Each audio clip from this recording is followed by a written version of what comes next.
I remember somebody saying something like, take, if you take what you make in a year and you multiply that by 3, that's what you're actually worth.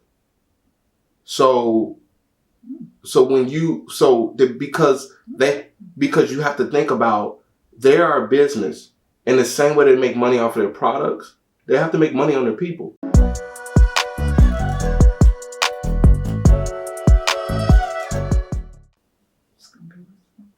It's gonna be what it's gonna be. What's going on, everybody? What's going on, everybody? Welcome to Walking with the Williams.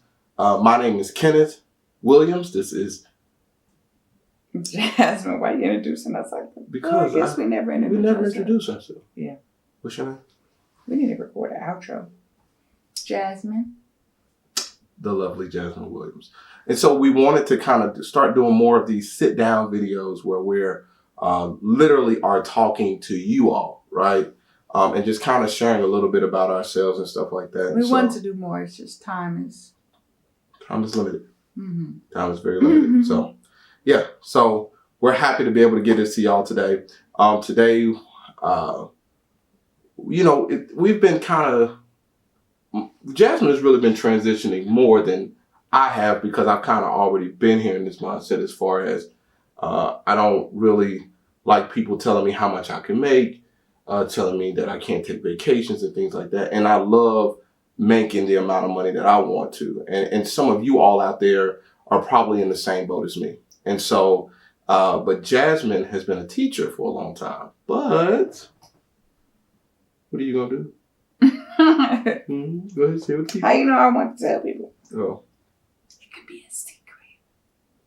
I'm just kidding. I guess I got to start telling people if I want clients, huh? Mm-hmm. All you people out there, I need you to get pregnant. If you're in Memphis. I'll take virtual clients as well. So in January, I'm starting doula training. So by the end of 2022, I'll be a certified birth doula, postpartum doula, and then reproductive health doula. So I'm starting that certification process in January. But for real though, I will be looking for families to work with during that training, because before we can get certified, we do have to play the role as the head doula for 3 families as part of the certification process, and do journal entries about it and get feedback from clients. So of course, because I will be in training or just have finished training, those services will be at a discounted rate. So let me know if you do need a birth or postpartum doula. I am still teaching full time, and so I will most likely have to either have births that are going to be in the summer, or I could be a postpartum doula for you on the weekend. There you go. There you go. And look, let me tell y'all something. When she get her license, it's licensed, right? Certification. When she gets her certification, y'all gonna get that certified price, right? Because at that point, you are an entrepreneur. Yeah. And the idea of becoming an entrepreneur is terrifying for me, because I'm used to structure. We probably talked about this in prior videos, but I'm used to structure. All I've known is teaching for 8 years. I went to undergrad for education. I got my master's degree in education. And so to be 8 years in and 30 years old and be like, which 30 isn't old, I'm young. Mm-hmm. But, and to be like, you know what, maybe I think that I am, seeing him, I think that I am tired of being in a structured environment. Like I said, I'm still going to be teaching for a little bit, but I just want to be able to make my own decisions. I want more freedom to have time with my own kid. And yeah, man, I think, well, this happened to pretty much everybody, but COVID really opened up these just thoughts about, man, I'm really confined in a building for 8-9 hours a day. Mm-hmm. And what would it look like if I just had more time and space to do things that I want to do? And so the thought of that is really, really scary, but it's time. What's the worst that can happen? I go find another job teaching.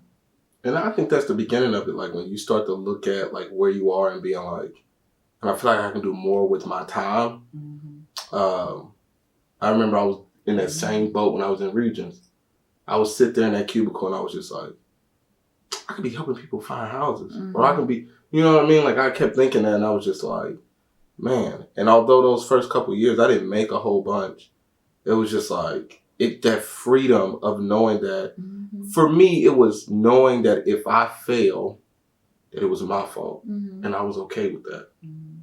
Because I think that if I get to a place where I feel like, dude, you're not doing anything, I know I can push myself to go do something. But when you're at work, you can be making these people millions and millions of dollars. And literally, they gave me a 25-cent raise hourly. And I was just like, nah, I'm cool. And I think I've said this before. I had a great manager. And it was not her fault. It was the fact that that's just the way I believe corporate America is, right? And some people, their situation is not the same as mine. And so it was, I know that my wife needs security. And for her to sit up here and tell me, like, I think that I'm ready to make that leap. So scary. And you know what's crazy though? It's scary for me too.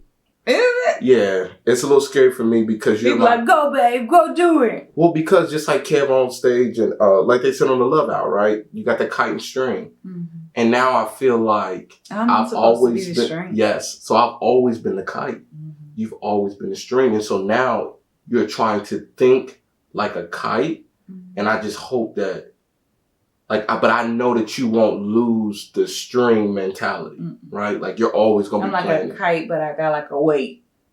There you go. Yeah. You. I'm only going to feel high. I ain't going nowhere. There you go. Yeah. Which is great, right? But it's also scary because I'm excited because I want to see how you operate in that realm. Like, I have never wanted to own a business ever. I always say like I'm okay working with somebody, but then like over the last maybe like 6 months, I wanted to leave the classroom 2 years ago, like 2 years ago. Oh yeah, because I was pregnant. So I guess in 2019. Keep talking. 2019, I wanted to leave the classroom, and I was like, I told myself, I was like, when I get pregnant with Cairo, once I give birth, I want to stay home. The pandemic hit, and so that didn't allow us to be able to. That was not financially secure for me. So I was like, okay, well, I'm gonna go back to the classroom. And now I'm at a great school, great leadership, great kids, but I'm still in a place where I'm like, but what could I be doing for myself and my family that could last for a long time? And teaching, it takes a long, long time to see the fruits of your labor, I feel like. I mean, you have a test score, but I don't really care about test scores.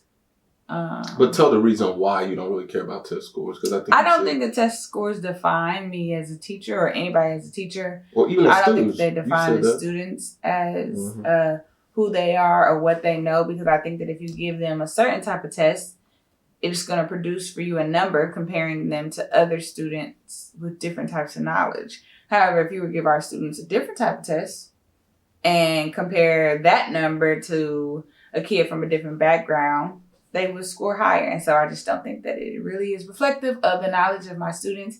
And so I just feel like I'm on this like never ending rat race. And so I'm like, how can I still be an educator, but in a different way? And so that's why I've thought about being a doula. Ever since I had a doula, ever since I got pregnant with Cairo and I had a doula, I was like, I could do that. And like people have been like, you would be great in that role. So I mean, the worst I can do is try it out. I'll still be in the classroom as I'm like building up my business, going through training, things like that. But then once I feel like, okay, like I could do this, then I'm going to say bye-bye to the only career I've ever known. That's crazy. It's really scary. But I think that probably our generation of millennials is really like it's time to build our own. Like, I know people are tired of hearing like legacy building, but it really is. Like, I think that our parents were okay with working 9 to 5s. They were okay with answering to people. And I think our generation is like, no, but wait, I could do this. like on my own.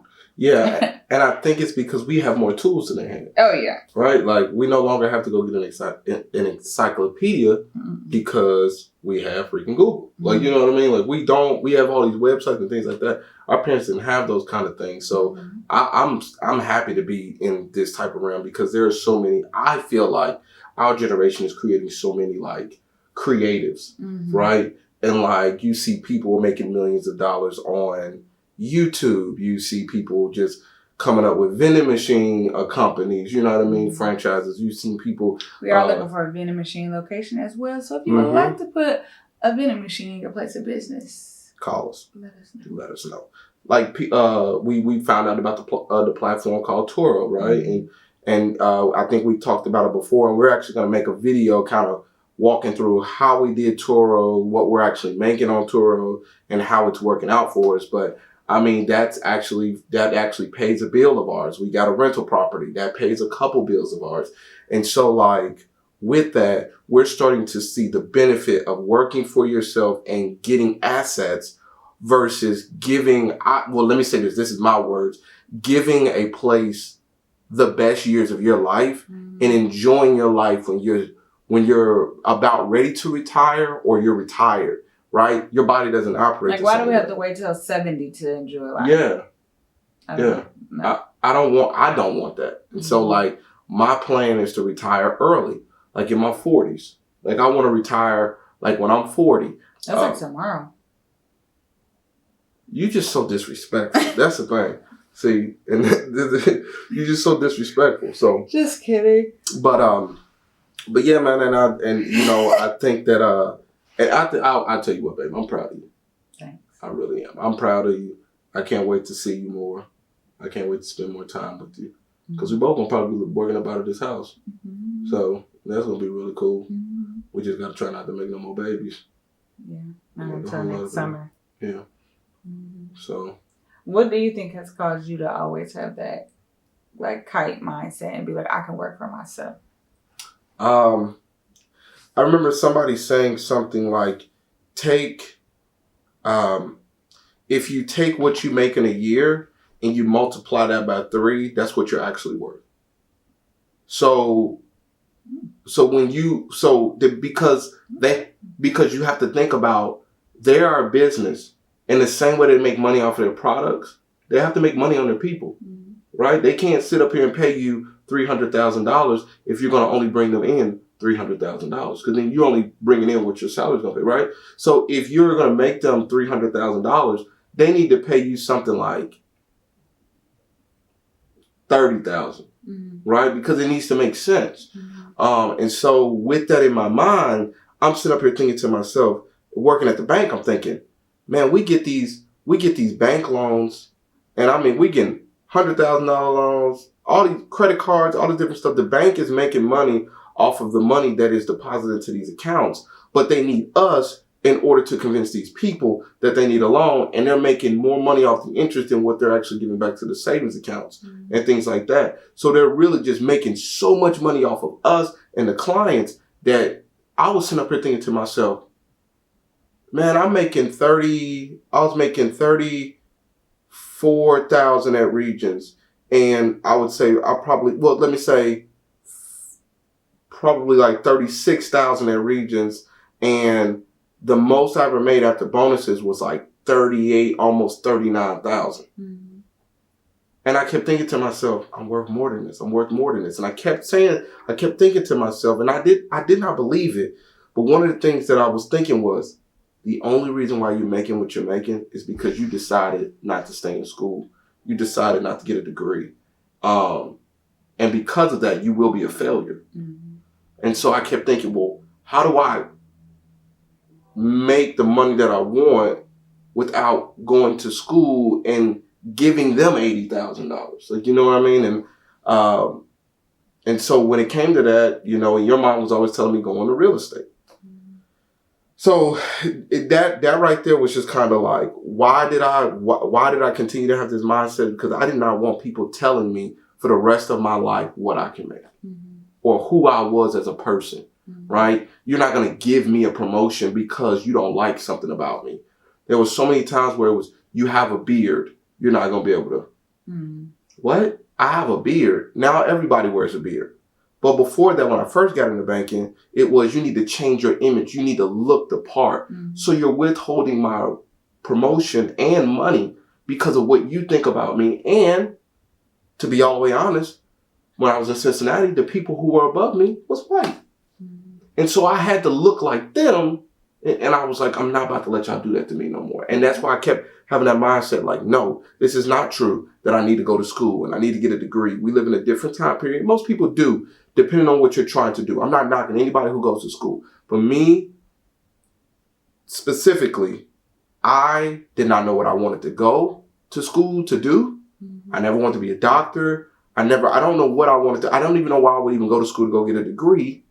And so for me, but there are some people who don't know but still go. And people push them to say, and now they've been in school 12 years. They'll be wasting these and they ain't got not one degree, ain't got nothing to do. Or you like me, you go to school for six years.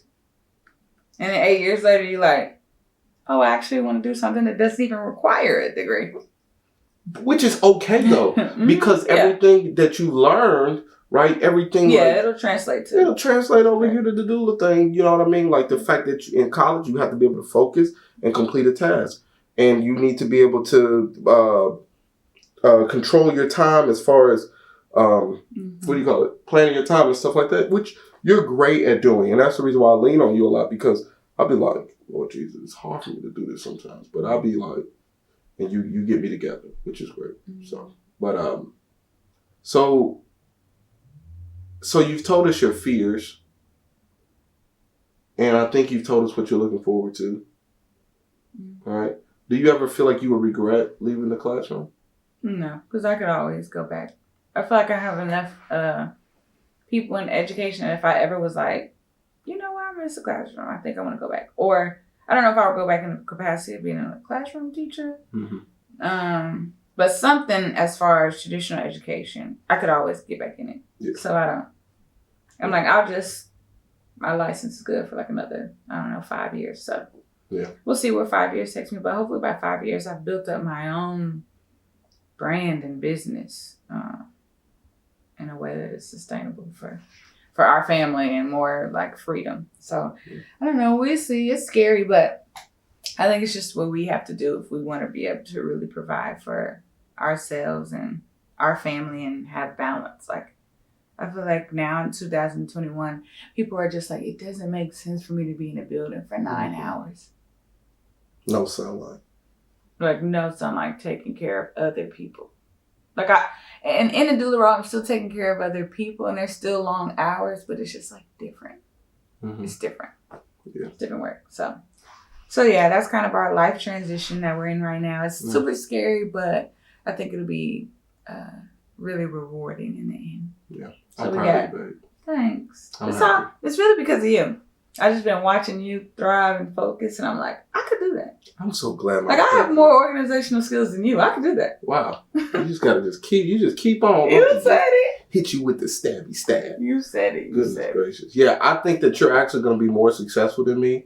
And the reason why is because I would not make as much money. I just think that you will. You got to quit saying that. Okay, I'm sorry. Because I think that you will. Just because you see other people making that money doesn't mean it's going to be your same thing. What did Kev on stage say? Don't ever tell your kids what they can't do, because the job that they're dreaming about right now may not even exist, and they may even be the ones to create that job. So the thing is that doulas out here have been doulas for dueling. They've been dueling for a long time. But the thing is that you may have resources, or you may come up with an idea that just takes you out. You might be on Oprah as a doula, and they be like, man, they ain't never been a doula on Oprah. You'd be like, dang, now you got all these sponsorships, you got all this other stuff going on, and now you're making all this money, and you're a doula. So, I believe in you, babe. Thanks. I appreciate it. All right, y'all. Well, that is the end. We just kind of want to give y'all an update, and hopefully we can do more of these couch videos. Tell us We're in here all the time anyway, so might as well just Tell us what y'all think down below. What are some of y'all goals that y'all have for this next coming up year? How are you upgrading your life? And what are some goals that scare you? We're also going to be doing our 2022 goal board. Ooh, yes. Go back and go look at that video because y'all going to be very surprised. From this year. That video, look, y'all. We did an update too. So I guess before we do... We did a 6-month update. Yeah, I guess before we do the 2022 one, we need to do a end of the year update. We will. We will do an update and y'all are going to see that a lot of these goals, we smashed them. Mm-hmm. A lot of these goals, we smashed them. And the reason why is because we focus on... But we're not going to get into that right now because that's going to be for the next video. We need y'all to like, hit that thumbs up, comment down below. We would love to talk to y'all. Man, thank y'all so much for taking the time to listen to us. And do you have anything else you want to say? That's it. All right, love. Keep watching, keep sharing. Yep, keep watching, keep sharing. Love, peace, chicken grease, and all that good stuff. Peace.